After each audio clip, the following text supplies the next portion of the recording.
The Lord sent devastating plagues upon Egypt through the hands of Moses and Aaron. The Lord struck the waters of the Nile and turned it to blood. He made frogs come up from the water and into the houses of Pharaoh and his people. He turned the dust of the earth into gnats, which covered man and beast.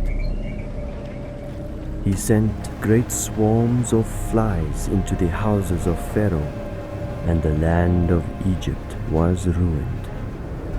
Many times Pharaoh relented and begged Moses to remove the plagues, and the Lord showed mercy. But just as quickly Pharaoh hardened his heart and refused to let the people go. So the Lord killed all of the livestock throughout the land of Egypt, but preserved the animals of Israel. Moses threw into the air soot from the kiln, and the people and animals of Egypt were covered in painful boils. The Lord sent thunder and hail and fire down to the earth. The Lord sent locusts and covered the face of the land. They ravaged the fields and the trees. Not a green thing remained. Then the Lord sent darkness. For 3 days, no one throughout the land of Egypt rose from their place, but all the people of Israel had light where they lived. Finally, at midnight, the Lord struck down all the firstborn in the land of Egypt, from the firstborn of Pharaoh who sat on his throne, to the firstborn of the captive who was in the dungeon, and all the firstborn of the livestock. And Pharaoh rose up in the night, he and all his servants and all the Egyptians, and there was a great cry in Egypt, for there was not a house where someone was not dead.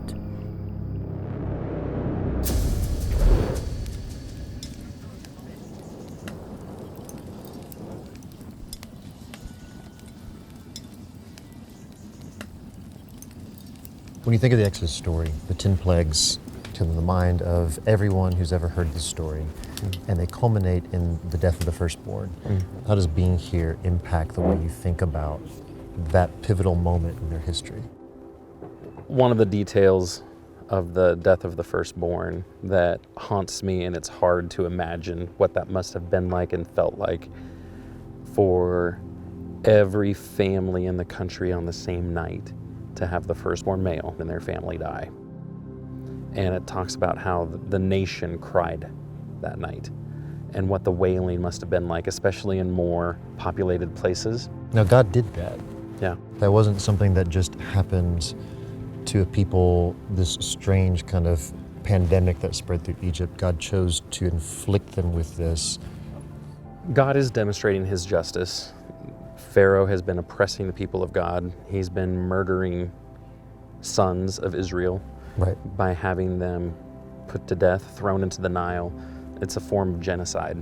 God was giving him so many opportunities to stop and let his people go and to respond, but Pharaoh keeps revealing how hard his heart is and continues to harden it.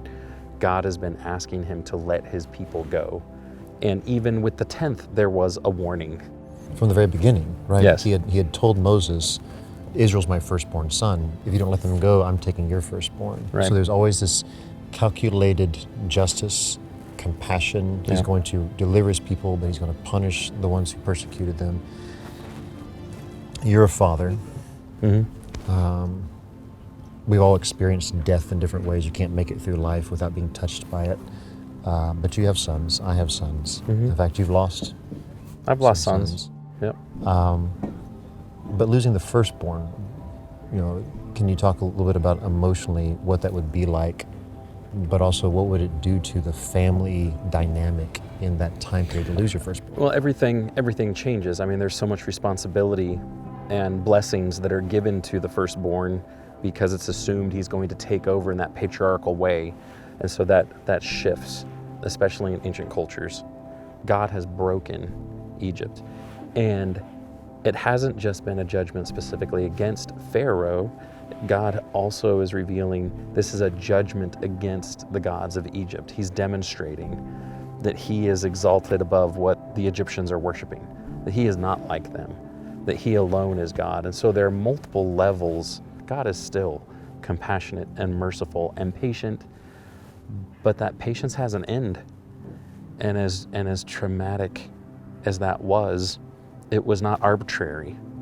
And so to be in a place at night, looking around and seeing cities and lights and families that are winding down their day, imagining lights going on or off. All of a sudden, the pandemonium and the chaos that would have been going on that night, as Pharaoh finally relented and in his heartbreak let the people leave, not fully grasping that it was his decisions that brought them there. Right.